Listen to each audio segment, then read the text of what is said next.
Ooh, welcome to Ole Walls House. It's me, it's your man, it's your main man. It's Ole Walls, and I'm back with you. Episode number 153 coming your way. Got a fun show here. We're going to talk some NFL football. The college football playoff bracket has been set, so we'll dive into that. We got to talk some hockey, some basketball. Of course, my passing thoughts are there at the end for you as well. Before we dive in, first of all, I just want to say thank you to everybody. I appreciate the support. I appreciate the watches, the listens. All the support is truly, truly awesome from you guys. So thank you very much. Thank you.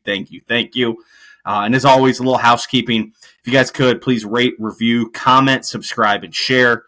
You can find me on YouTube, Apple Pods, Spotify, Amazon Podcast as well. Rate, like, share, comment, subscribe, do all that good stuff. So without any further ado, what do you say we go dive into the show? NFL Week 14. Excuse me. Got to get a little drink of water here. Apologize. There we go. That's better. NFL Week 14, all within the books. We have a pretty non-consequential Bengals-Cowboys game tonight. I do have some consequence for that and some fantasy football implications. In one league, I need about 33 points out of Joe Burrow. And then in another league, to make the playoffs, I need to win to make the playoffs. I think everybody in the league, I had a win-and-in situation in that. I would have beaten, unless Burrow has a complete stinker, I would have beaten everybody in the league except the team I'm playing. So I'm going to need a big one out of him to win and get in. And then in another league where it's win and get in for me, I have Jamar Chase left. The player I'm playing has Rico Dowdle. So I need Chase and Burrow to go nuts again if they want to do what they did the couple Thursdays ago when they played the Ravens and just go absolutely ham for me. Would not hate that. But we open up on Thursday Night Football. We have my Green Bay Packers. And, this was a tough game. The Lions are good. They're where they are for a reason. They've only lost one game for a reason. They're a good football team. The Packers hung with them. Took the lead in the second half on a couple of different occasions. How many different times in the second half?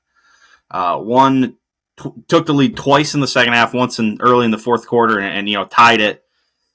Just the defense couldn't quite hold up. I mean, after that first drive, I thought the Packers were in trouble. I mean, the Lions walked it right down the field, converted on 3 third downs, and then got a penalty on another to keep a drive going.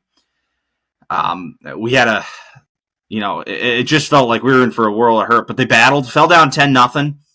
Finally got a little something going in the middle of the second quarter, but then, gave something up late, and, it's 17-7 going into half. And, there would have been years where a Packers team in that situation would have folded. So this team didn't. So I'm going to take away some positive from that. The Packers' first touchdown drive was 10 runs and 2 passes. I think we need to make note of that. Josh Jacobs has been the dude leading this team. The Lions went for it on fourth down to end the half. Like, the Lions going for it on fourth down a bunch. We got an interception. Lions, I think the Lions went for it. Third? Hang on. Let me see. Lions go for it on fourth and goal. Get it. They did go for it on fourth and gave us a short field that we cashed in on. There was an OPI. That one was tough on a pick play. Ended up settling for a field goal. I'm just reading down my notes here. Lions go for it on fourth with 43 seconds left and get it. Defense just couldn't get the stops that they needed. 4 of 5 on fourth down for the Lions. I mean, that was tough. Christian Watson had a big fumble. But again, I show some promise out of this for a couple of reasons. Another game without a Jordan Love interception. So we're gonna bank that in the good category. Josh Jacobs was solid again. 18 carries, 66 yards. Don't blow you away there. 3 touchdowns. Christian Watson had another good game. 4 receptions, 114 yards. He did have, like I said, that big fumble that hurt. If I've said the problem with the Packers is they need a star receiver, And if Christian Watson can turn himself into that, that would be very, very helpful. So if we can get those kind of things going, it's tough. Did we record a sack? We recorded one sack. Rashawn Gary got a sack. I mean, we just weren't sniffing pressure on Jared Goff. I mean, and, you know, he was pretty efficient again. 32 of 41, 283. He did throw that one touchdown. They had, you know, a two-headed running attack with Montgomery and Gibbs. We didn't get any looks for Jaden Reed this game, which, you know, has kind of been a dude for us. But I'm going to come away from this with a little optimism. Like I said, they showed some fight after being down in the first half and could have just turned it in, but they didn't. They stayed tough. Like I said, came out in the second quarter, got right down the field and scored a touchdown. Tucker Kraft again, Kraft yak and cheese, baby. He seems to be a dude who just finds his way to find himself in the end zone again. 3 catches, 41 yards, kind of similar stat lines to what we've seen. Nothing crazy, but just gets it done. So it's a tough loss. Packers fall to 9-4. For the Packers, the big thing is going to be to stay out of that 7th seed in the NFC playoffs. They're currently in the 6th seed right now, and we'll talk more about seeding stuff, which, you know, gets them a better matchup. You don't want to fall and have to play the Eagles, I don't think. So again, I'm gonna come away with this with some optimism. It was a team that, you know, I felt like they could have thrown the towel in, and they didn't. Things don't get easier next week. Going to Seattle, a Seattle team that seems to maybe be finding a little bit of something. I'm not sure if they are, but it seems like it. I see them on Red Zone, but I mean, what have they won? 4 in a row now. They're doing their damnedest to stay out ahead of the Rams out in the NFC West, but that's a tough matchup. Then Week 16, Monday Night Football against the Saints. It looks like Derek Carr is going to be out for the rest of the season by the sounds of it. And then that's Week 16. Then Week 17, where are we at here? Oh, gosh, I can't find them. Can't find the Packers in Week 17. There they are. The Vikings, which, tough one, and then the Bears to finish it up. So, but let's circle around the rest of the league. Steelers defeat the Browns. 27-14 is a misleading score of that one. It was close in the first half, then got a little wide in the second half after a couple of touchdowns, and then a middle of the fourth touchdown. Jameis Winston finds Njoku again. He's really kind of come to like Njoku. But the Steelers get a win. They keep winning as well. The Steelers now a couple games up on the Ravens in that division. That's going to be big for them. If they can bring that thing home to the finish line. The Saints and the Giants played just an awful game. The early red zone coverage only had one game with playoff implications in it, and it was yucky. The early wave was yucky. It was just not interesting, really, for the most part. I mean, there's no other way to put it. Jets-Dolphins played a fun game. The Dolphins, doing their damnedest with Tua back to keep their hopes alive. Tua had a nice game. I mean, this was a fun game. It didn't really mean anything for the Jets, obviously, but, I mean, Tua, 33 of 47, 331. Aaron Rodgers, 27 of 39 for 339. Garrett Wilson, 7 receptions, 114 yards. Devontae, 9 receptions, 109 yards and a touchdown. I needed that from my guy Devontae for fantasy football. That was big. Jags Titans, just another absolutely disgusting game. The game that was the important game in the playoff race in that one was the Falcons and the Vikings. And Kirk Cousins going back to Minnesota for the first time. It was not a nice homecoming. It was a close game early. 14-10 at the half. Tied up 21-21 in the third quarter. And then just everything went wrong. Everything went wrong coming down the stretch. Kirk Cousins finishes up with 2 interceptions. He did throw for 344 yards. But Sam Darnold, 22 of 28, 347, 5 tutties. Jordan Addison, huge game, 8 receptions, 133 yards, 3 tutties. Thankfully, friend of the program, Zach Place, who I'm playing in my fantasy football to get into the playoffs, decided he didn't want to play Jordan Addison this week, or I would have no chance tonight because Jordan Addison went off. Eagles. They survived one. They survived one with the Panthers. The Panthers took the lead late in the third quarter, 2:49 left in the third quarter. They took the lead. The Eagles pick up a touchdown earlier in the fourth and get the 2-point conversion to go up 6 points and hold on. But it was just a sloppy looking game. Every time they went to it on red zone, it's just nothing good was going on. Maybe a little bit of a trap game for the Eagles. The Panthers, they just weren't feeling it. They thought, maybe a look ahead to the Steelers next week, a little PA brawl. It just wasn't good. But hey, you just got to win. Just win, baby. That's what it's all about, right? Bucks beat the hapless Raiders. They keep themselves in a good playoff spot. I think they still own that division, the NFC South, with the Falcons going down. The Bears can't buy a bucket. Just what it is. The 49ers, even without Christian McCaffrey, they get a nice step in from Isaac Grando. 15 carries, 78 yards, 2 TDs. George Kittle, 6 receptions for $151, and a nice day for him. Seahawks get out early. After giving up the first touchdown of the game, they reel off 3 straight scores, 17-7, and kind of kept themselves out ahead and just kind of maintained control of that game. Zach Charbonnet was going nuts. Again, fantasy football implication for me there. He's on the opposite team. He just goes absolutely ham in that game. 22 carries, 134 yards, 2 touchdowns. Just did not need that. From Mr. Charbonnet. A game of the day is Rams-Bills. Holy moly, what a game. The Bills scored 21 points in the fourth quarter to make this thing a game. Take it right to the end. Josh Allen has an absolute day for himself. Josh Allen. Let's just go through Josh Allen's stat line here. Josh Allen, 22 of 37 through the air, 342 and 3 touchdowns. He also leads the team in rushings, 10 carries, 82 yards, and another 3 touchdowns there. Josh Allen accounts for all 6 Buffalo Bills touchdowns, but it's the Rams who win the day.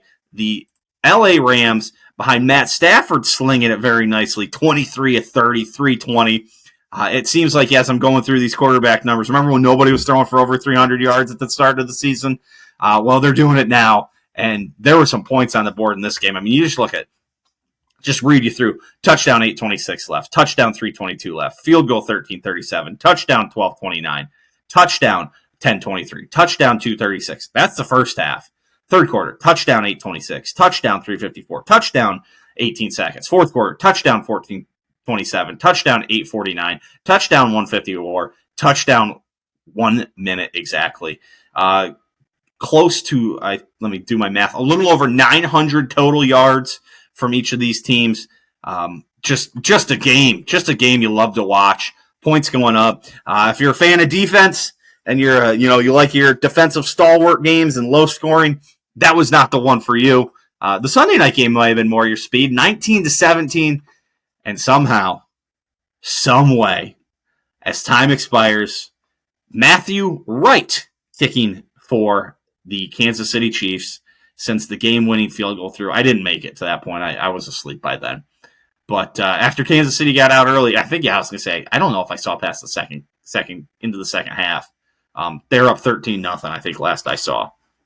Yeah, I think I quit after halftime. I was like, they're kind of getting away from this. Maybe I should have stayed up because, well, once again, the Chiefs find a way. They find a way to keep winning. It's impressive. It's really, really impressive.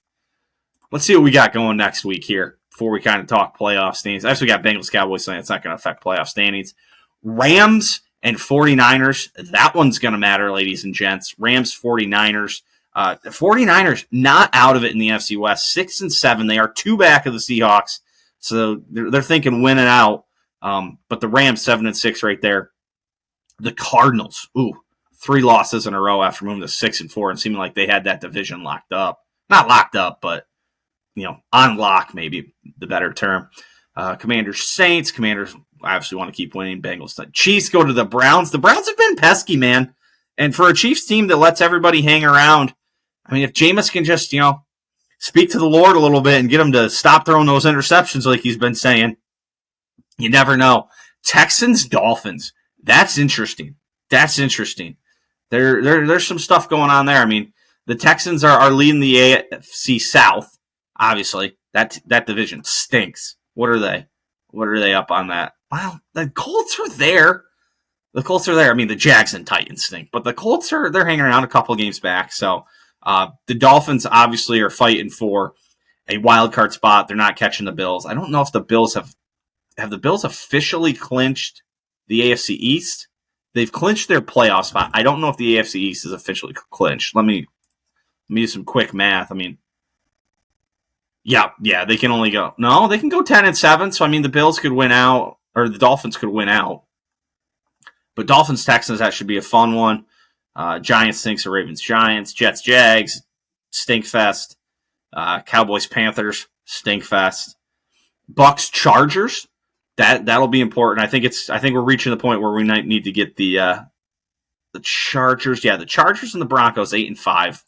So that'll be important. Broncos, Colts, couple teams. Broncos holding down that last playoff spot currently. Colts looking to go get it. Pats, Cardinals need to bounce back. And gosh, the 3:30 window next week, we got two good games. We got Bills, Lions, Steelers, Eagles, both going at 3:30. We got a big 3:30 slate. All the teams are back. Buys are done. No extra Thursday games at the moment this week. So we got 5 3:30 games with a lot of playoff implications going on, with Bills, Lions being a great matchup, Steelers, Eagles, and my Packers, and head out to Seattle on Sunday Night Football, and then a Monday night doubleheader, Bears, Vikings, Falcons, Raiders. So fun stuff coming up. So let's slide over to the playoff picture and kind of see what we're dealing with here. What do you say? And let's see if Ole Walls can get this up. There it is. We got our 2 teams in each division that have clinched. The Seahawks holding on to that spot in the NFC West. Steelers in the AFC North. There are a couple games. Steelers, you see a couple games out ahead of the Ravens. They want to keep that. They got, like I said, big matchup with the Eagles. And this is why it's important for the Packers to hold on to this 6th seed. The 6th seed will play the Seahawks at the moment. But if they beat the Seahawks, the Bucks win. There could be some flip-flop in there. Seahawks and Bucks, much better matchup than the Eagles, I think. I think it's very important to keep that 6th seed. Looks like their current playoff probability is 97%. There are a lot of teams. I mean, it looks like the 6th seeds and up probabilities are locked in pretty darn good right now. You're just looking at a couple outside shots out here on the bubble. Rams, obviously, chasing the Seahawks. The Falcons chasing the Buccaneers. So good stuff still. Good stuff.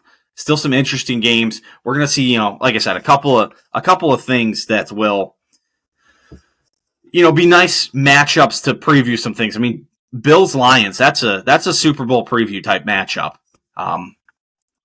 Be a fun one. Week 16. What's week 16? Is that the Christmas game? No, Christmas game falls into week 17. Those 2 Christmas games.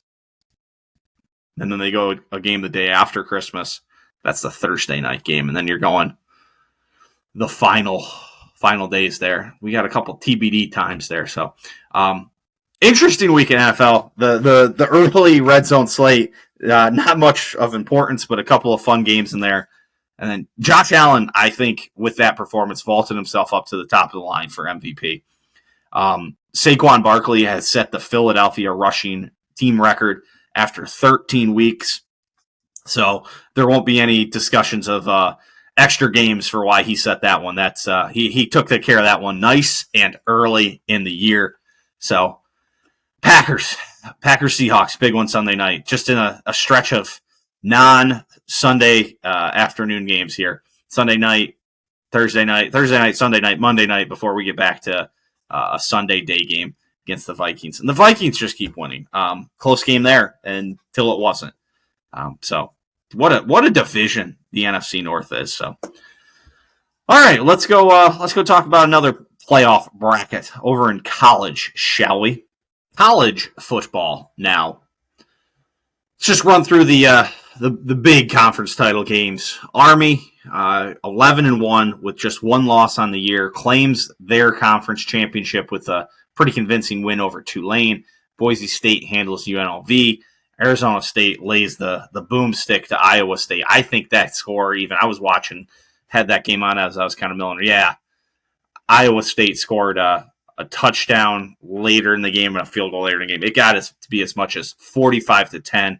Cam Scatabo just dominating out there. 16 carries, $170. I didn't realize it was that much when I was watching. It was like a game, you're doing stuff around the house and you've just kind of got the game on. Georgia, Texas. This was an interesting game to me. I missed the very end of it. Like I was kind of watching it, as I was driving up to a Wisconsin hockey game. I had agreed before Penn State made the Big Ten title game to go to a game on Saturday night because I was like, Penn State won't be playing in the Big Ten title game. And then, down goes Ohio State, and all of a sudden Penn State's in there. Georgia, Texas, it felt like Texas dominated the first half and then got nothing out of it, only led 6-3 at halftime. It just felt like a game they should have built themselves a bigger lead in going into the second half and been more in control of that game. Gunnar Stockton ends up coming in for Georgia after Carson Beck gets hurt. So there's that to keep an eye on going forward. Texas, after Georgia comes out in the second half, scores a touchdown, gets a field goal, gets up 13-6. Texas ties it on two different occasions, one field goal late in the game, and then in overtime, they have to settle for the field goal, getting the ball first, and Georgia puts it in the end zone. Georgia is your SEC champ. Big implications for them in the playoff. They move into that 2 spot. Penn State, Oregon. Again, I'm watching a portion of this game on my phone, kind of looking at it in between plays at the Wisconsin hockey game. Tatron Allen had himself a nice game, as did Nick Singleton. They ran the shit out of the ball. Drew Aller ran it for another 54 yards. They ran. What was their total?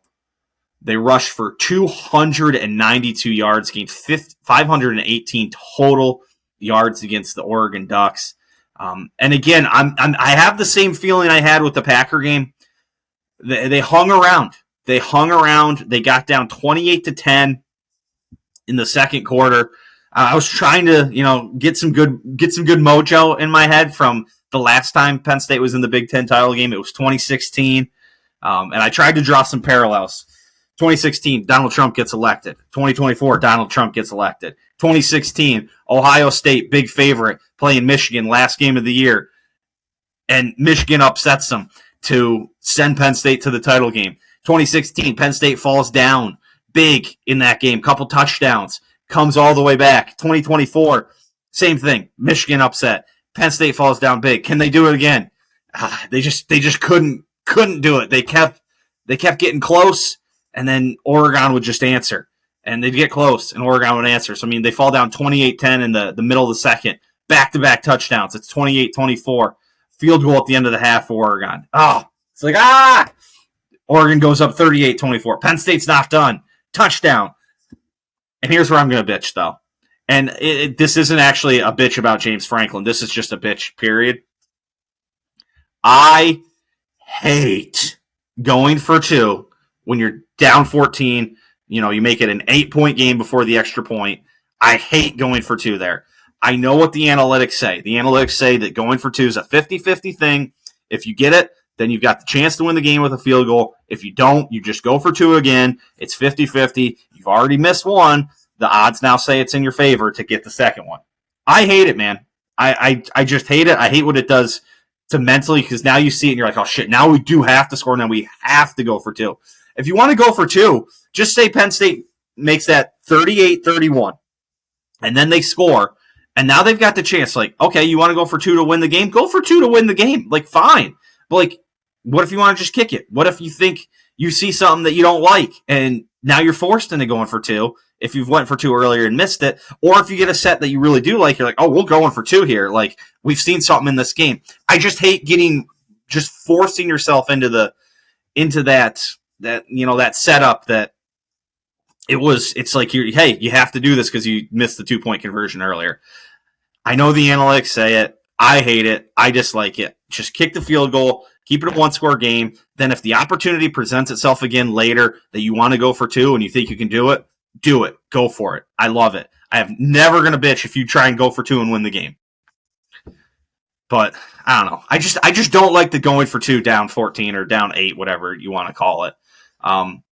Drew Aller on the last touchdown they scored with 3:41 left when he evaded the rush, had his hand on him, and he still found Harrison Wallace for the touchdown. And I have no problem with them going deep.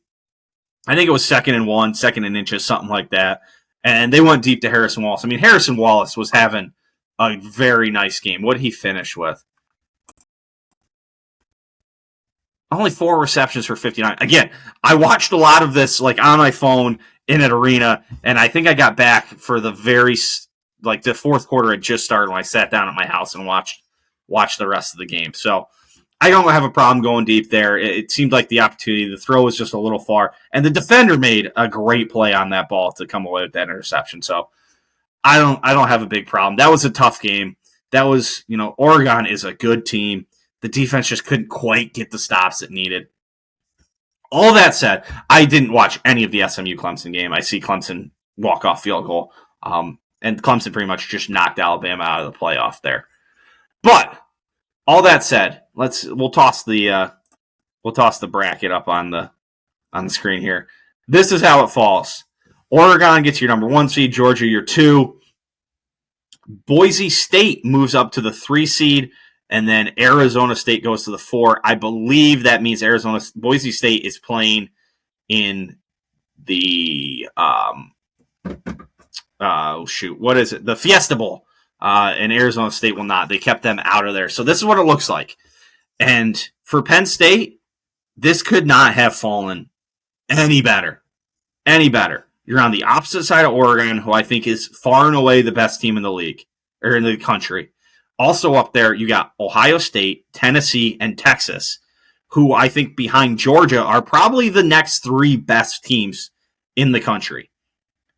I mean, you look at who's down here, and if you're going to take Georgia, I mean, they've got a backup quarterback. They've shown that, they're maybe not the just absolute destructive Georgia that they've been. They're still, like I said, probably the 2nd best team in the country. But if you're going to pick a side, Oregon or Georgia, to get to the title game, I mean, you're going to have to beat everybody the whole way through, but that's the better side to be on. And even if, say, Notre Dame or Indiana were to upset them, I think that's a way better setup than what's up on that top side of the bracket. I mean, Oregon gets the number 1 overall seed, and their first game is going to be Tennessee or Ohio State. Like, jeez, that's rough. That's rough. Not fun. But Penn State gets SMU, who has I think played 2 ranked teams all year. Not that Penn State's played a bunch more, but I will say they've acquitted themselves okay. I mean, they've lost both the games, but they've played Ohio State and Oregon, so it's not like they haven't played a couple of really good teams throughout the year. And then if you win that game, you get Boise State. So, I mean, you get 2 essentially mid-major schools, not Power 5 in your first 2 games. I know SMU is an ACC school now, but they just got there. I mean, it couldn't set up any better. I mean, that is as much of a ticket to the semifinals as you can ask for, is those first 2 games. I mean, it just worked out incredibly well. So here, I'll just run through some predictions here. I think, also, one more thing about the conference championships. There was a real scenario where a newcomer to the conference could have won every game. SMU obviously lost on a last-second field goal. Texas lost in overtime to Georgia. Oregon did win. That's a Pac-12 team to the Big Ten. And then and then Arizona State, was a Pac-12 team to the Big 12. So, a couple of things go just a couple of different ways. You could have had Texas, Big 12 team to the SEC, as well as SMU to the ACC to take it down. So, just very interesting. So, I'll tell you how I think all this goes. I think it's going to be chalk in the first round. I think Ohio State is getting by Tennessee. I think Texas is going to get by Clemson. Penn State's going to handle business with SMU, and Notre Dame's going to take care of Indiana. I mean, it's hard to say, Penn State isn't going to be chalk in the next game, but that's going to be a Penn State win, I think, against Boise State. Again, Texas not officially chalk in this bracket, but if you look at the actual rankings, they are. So I think Texas and Penn State advance through against two teams that are, going to be a little overmatched. Notre Dame, Georgia could be interesting. I'd give Notre Dame a real shot in that if Georgia doesn't know what they're doing at quarterback. I mean, I think these second round games are the 31st, the 30th and the 31st. I mean, we're a couple weeks away. I mean, we're almost 3 weeks away from those games. We're 11 days away from the first round game. It's hard to bet against Oregon, but if Ohio State gets there and they get round 2 at them, something to watch, but I'd take Oregon. So I think the semifinals are going to be Texas, Oregon, Penn State, probably Georgia. Hard to see. I think this is just all roads lead to Georgia, Oregon. When you talk about this, I mentioned last week, I saw that someone was complaining, it didn't stop the arguments. It just changed the arguments. Okay, I've got no problem with that. I think I always said 8 teams was the number. By going to 12 teams, I think if you don't make the 12-team playoff, it's tough for me to care about your complaints. When you're leaving out, 5, 6, 7, 8 out of a 4-team, I'll hear the complaints all day long. There may not be a great answer for it, but I'll hear the complaints all day long. I'm having a tough time listening to Alabama with 3 losses complain about this. Just don't get blown out by Oklahoma and you're in. That's just what it is. And then Nick Saban's, bitching. If strength of schedule doesn't matter, don't be surprised when you see Bama and other SEC teams not scheduling big out-of-conference games. I want to double-check this because this is a tweet from Tone Diggs, but I think Alabama, if this tweet is to be correct, this year played USF, Western Kentucky, and Mercer. Oh, okay. Okay. That's what we had to deal with. Oh, yeah, and they played Wisconsin. Yeah, their games, Western Kentucky, South Florida, Alabama was their first 3 games of the year. Then they go SEC schedule. And then Mercer.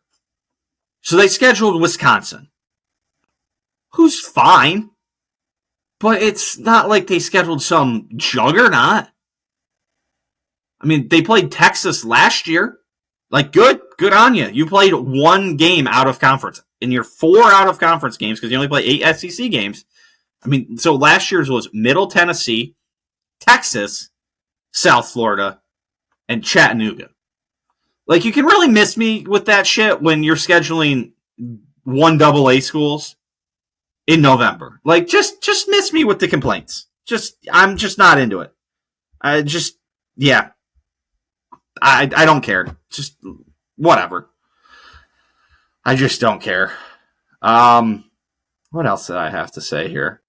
Oh, Chalamet! Timothy Chalamet. I'm watching Game Day, and they're like, oh, Timothy Chalamet is going to be our guest picker. I was like, really? Chalamet? He's just promoting some movie? My man brought the stats. He was up there like, how do you like that for data? Take that. Picked Ohio. Big win. Only guy to pick him on the thing. Chalamet. I like Chalamet now. He brought the heat. He brought the heat on the picks. I think that's all I got for college football. I'm excited. Penn State, noon game.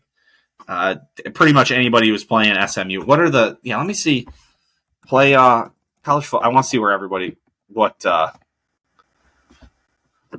schedule is for everybody and what bowl games they technically are in. College football playoff schedule. Okay, I hit the wrong button. Bear with me. You guys don't got anything else to do. You're just hanging with Ole Walls here. Hanging with your boy.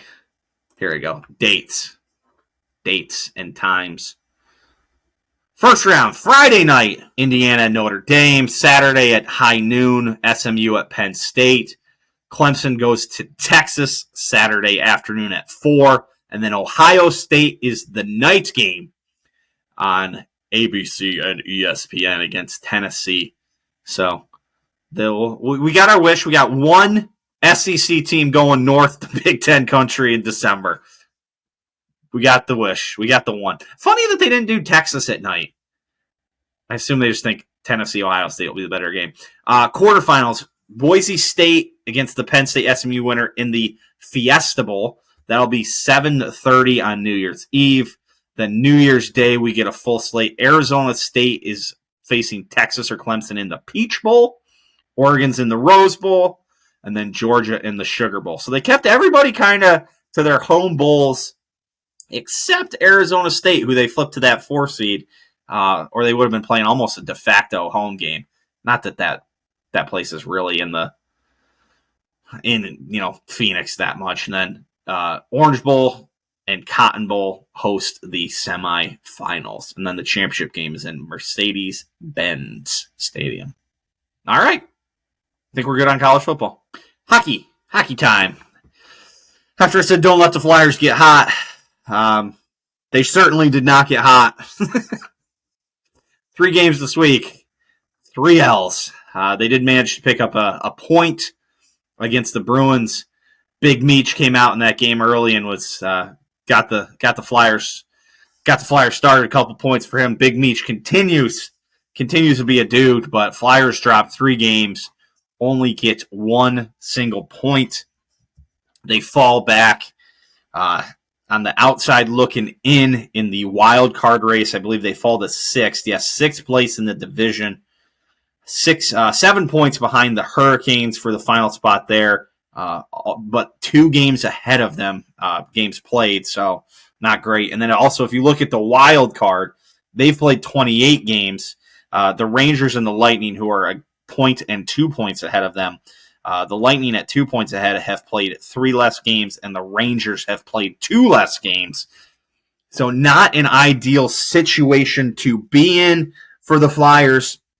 That said, hey, this week, Columbus Blue Jackets Tuesday night. They stink. Host the Red Wings on Thursday. They stink. Tough game Saturday. The Wild, they're good. I mean, get some points here. That's 4 points. Get 4 points here. See if you get that Wild game in OT. 5 maybe. But yeah, need some wins. The hope, we're on a roller coaster here with the Flyers this year. It's just a roller coaster of emotions.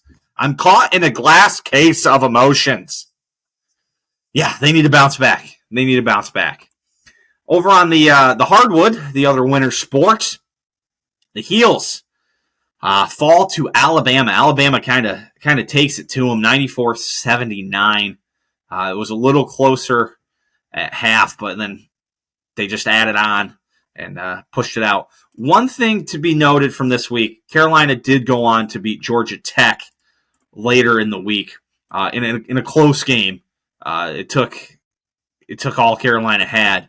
But there seems to be something appearing for Carolina is maybe a third scorer. Ian Jackson this week had 15 points to go along with R.J. Davis 16 and Seth Trimble's 19 against Georgia Tech. And then against Alabama, he was actually the leading scorer with 23 points. R.J. Davis 18, Seth Trimble 12.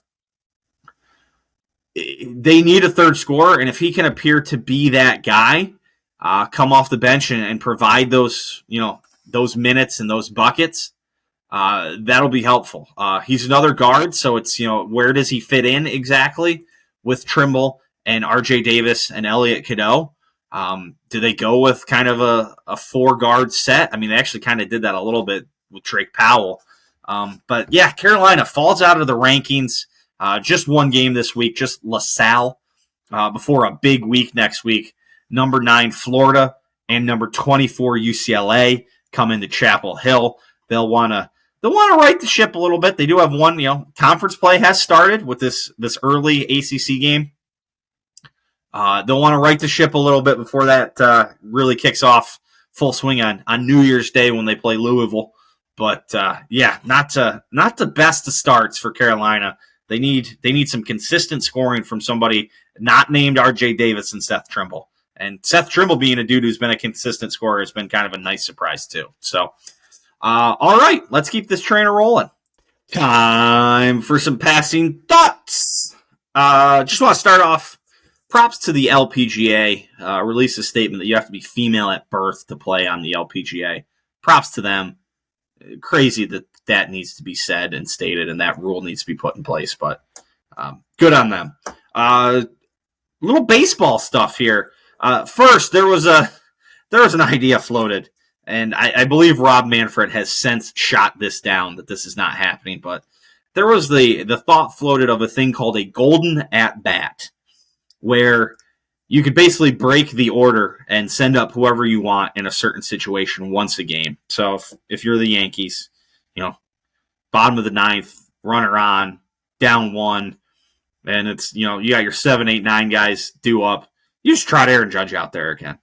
I believe Rob Manfred has shot that down. They're not doing that, and there is not support for that. But the idea that even got floated at all, what a terrible idea. Just horrendous. And there have been some changes made to baseball in the last couple years. I think a majority good. They've enlarged the bases. It's increased stealing a little bit. They did the Manfred's man on second in the extra innings. Not a huge fan of that, but it's in the regular season.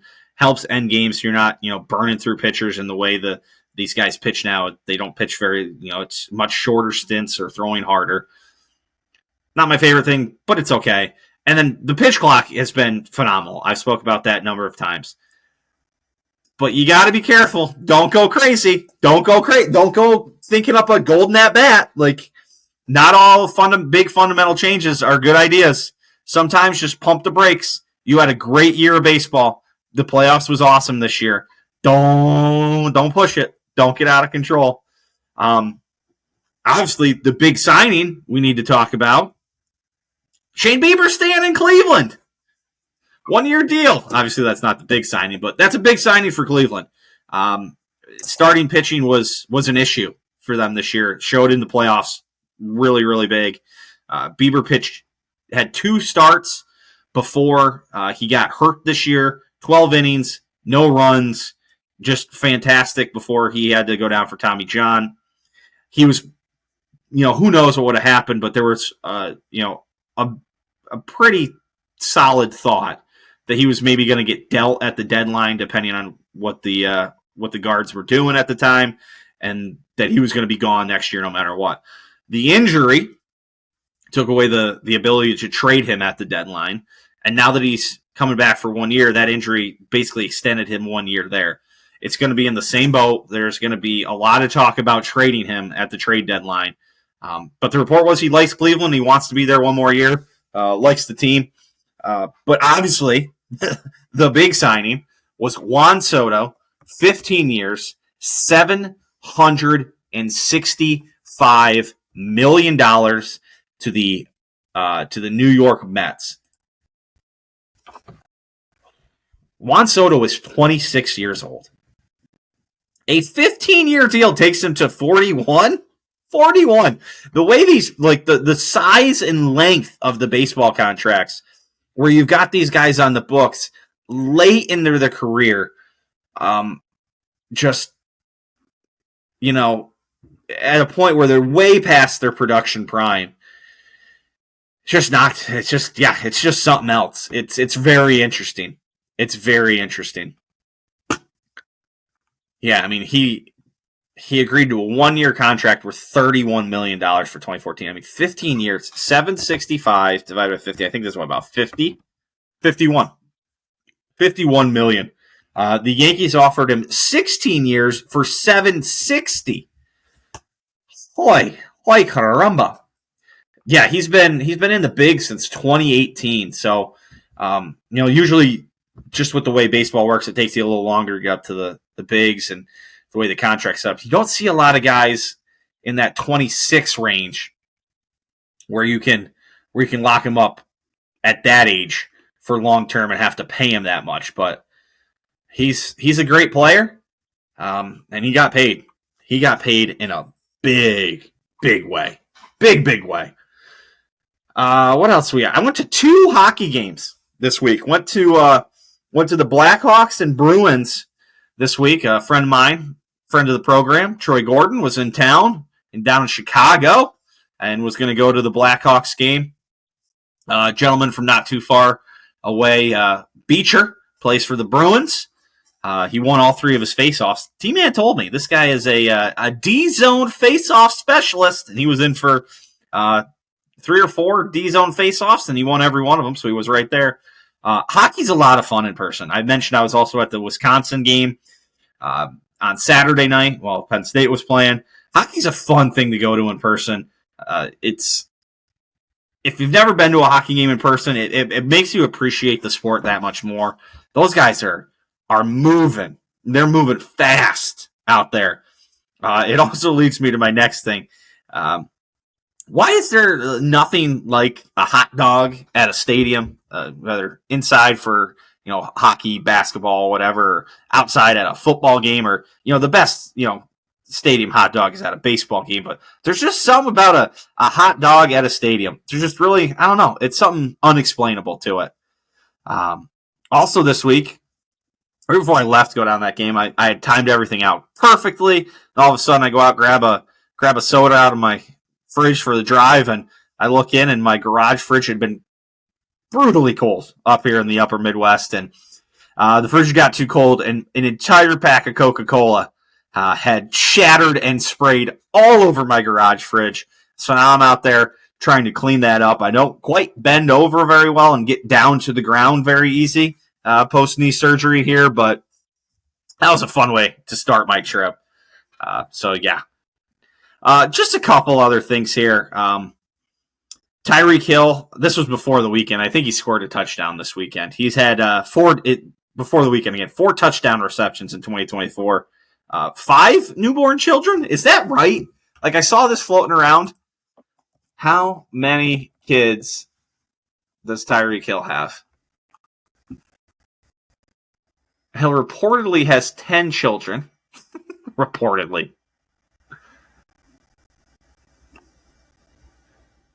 Hill's had relationships with at least 4 women, with his wife, Keita Picaro, being the 5th. Oh my God. Absolutely incredible. Reportedly, he has a total of 10 children, although the exact number is not officially confirmed.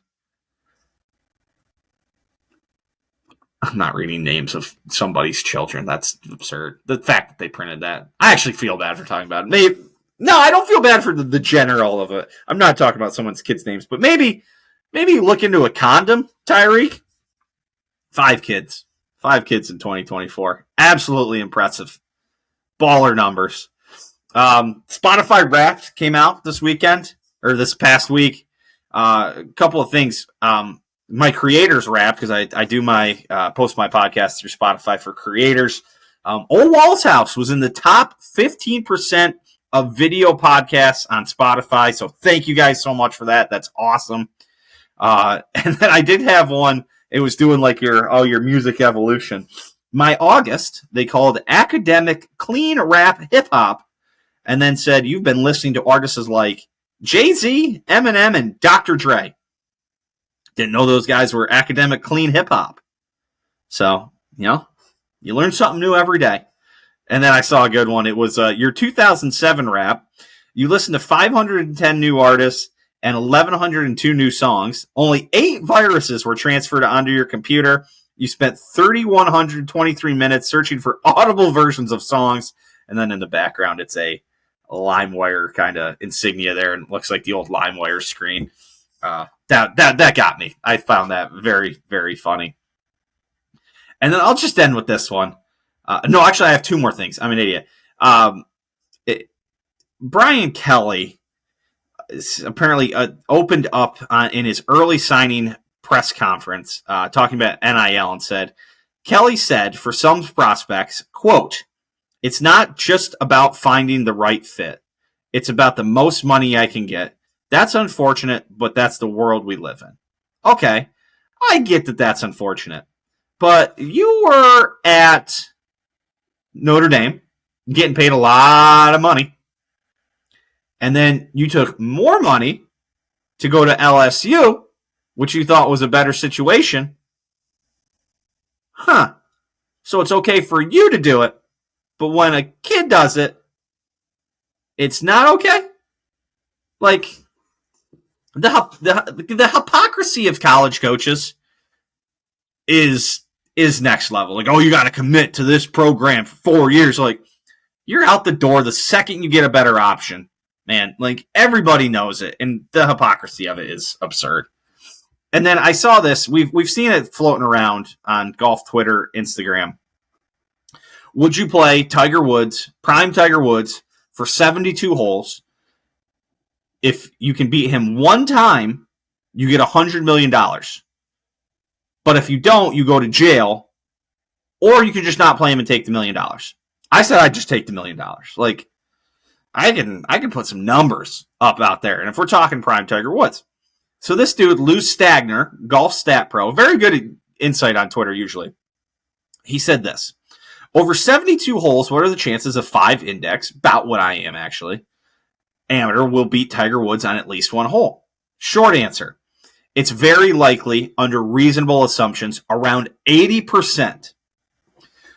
And he said, here's the background. Last night, Dodo Molinari, one of the Molinari brothers, texted me that his 5 index friends thought they had no chance of ever beating Tiger on a single hole over a 4-round 72-hole match. I have also said, you probably sneak one out. Like, you make a par, he makes a bogey, maybe he busts one out of bounds. But, like, also at the same time, you could just fuck that hole up too, and he busts one out of bounds, comes back and makes birdie for bogey, and you make double. Like, that's not hard. Just, you don't get on the green, you 3-wham it. Whoopsie-oo! But where was I?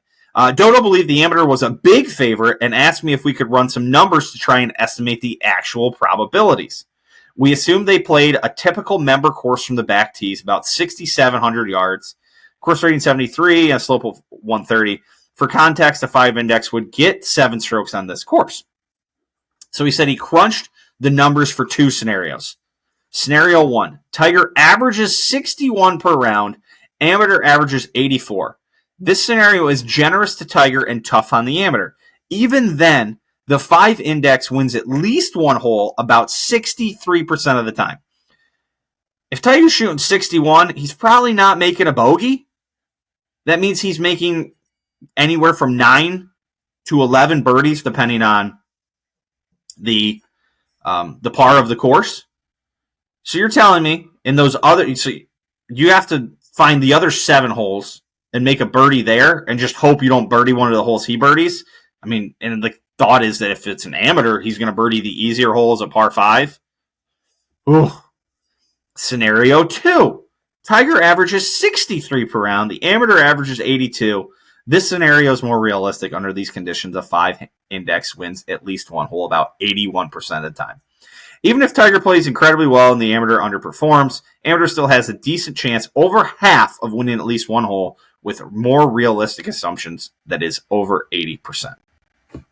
I posed this to my the group of boys, friends of the program, Matt Wader, Jeff Slanovic, and Eric Appley. Eric said, I don't believe this to be true. If Tiger shoots 61, that's 11 under, not making a bogey with that score. So how is there a 63% chance you beat him on one hole when he beats you by more than 1 stroke per hole? I had not thought of it that way, that he was beating you by a stroke a hole. Obviously, an amateur is going to, make a big number here or there. But yeah, I'm not risking it. Again, I think if you let me do it, I might get him once or twice. But I ain't risking it. I ain't risking life in jail. Just give me the mill, and I'll make do. All right, let's go shut this thing down. Closing time, everybody. Again, just a big thank you to everyone. I appreciate the support. I appreciate all the listens, the watches. I appreciate the support you gave me so that Ole Walls House is in the top 15% of video podcasts on Spotify. That is awesome. That's so cool, man. I appreciate you guys so much. So thank you guys. Thank you to producer Kevy for helping get me started on video. Huge shout out, helping show me how to do all this. So thank you guys so much. I appreciate you so much. Back next week, NFL, college football. We're in a little bit of a lull. We've got Army Navy this week, and then we'll get into bowl games. We got hockey, we got basketball, we got all sorts of good stuff. More passing thoughts. So till next time, peace. Bye.